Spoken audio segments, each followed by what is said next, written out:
Когда спрашиваете, будет Третья мировая война и как она начнется? В первую очередь это будет обострение между Израилем и Ираном.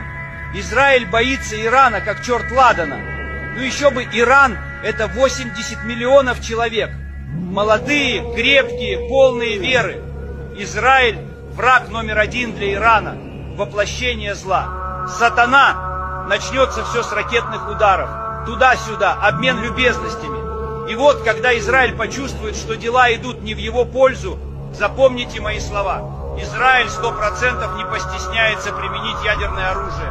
Они сделают все, чтобы не остаться в проигрыше. А если вдруг по каким-то причинам ядерка в ход не пойдет, Израиль попытается играть в коалицию плечом к плечу с США. Они уже и так стоят на пороге Третьей мировой. Когда начнется точно и кто выйдет победителем, до этого никто не знает.